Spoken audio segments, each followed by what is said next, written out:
A sage was born in ancient China. His name was Lao Tzu. Lao Tzu was counted among the most sensible and intelligent people of his time.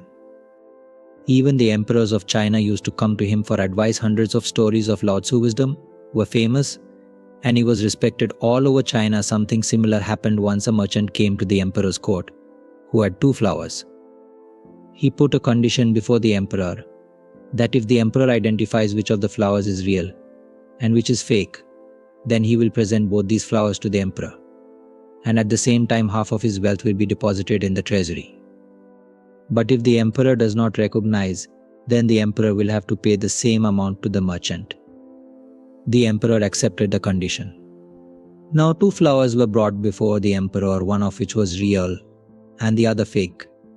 But it was difficult to differentiate between the 2 because they both look exactly the same. The craftsman who made that fake flower was so skillful that he copied that flower so closely. It was hard to differentiate between the 2. Now the emperor got confused, and as soon as the emperor was in trouble, he remembered Lao Tzu's invitation sent to Lao Tzu, because the stories of Lao Tzu's wisdom were famous. So the businessman also got a little nervous.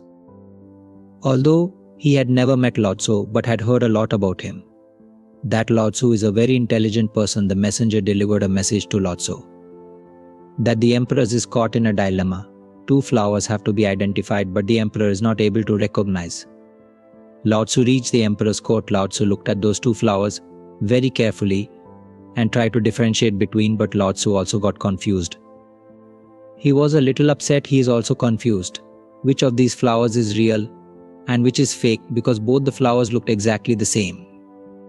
Lao Tzu was also finding it very difficult to differentiate between. Lao Tzu asked the merchant for some time, and he walked up to the window of the court, and he opened that window in a short, while a honeybee came flying from outside, and she went and sat on one of those 2 flowers. And seeing this, a slight smile spread on the face of Lao Tzu. The emperor understood that Lao Tzu had found a solution to this dilemma. He has recognized the real flower. Then Lao Tzu said that the flower placed on the left-hand side is real and the flower placed on the right-hand side is fake. The merchant was very surprised because he also sometimes forgot which flower was real and which was fake. He also had a hard time remembering. He asked Lao Tzu in astonishment that how did you recognize? Lao Tzu said that the human eye can be deceived, but this nature cannot be deceived. Lao Tzu used to call nature as Tao, seeing these flowers. A person may be deceived because of his eyes, but a bee can't be tricked. A bee will always come and sit on a real flower.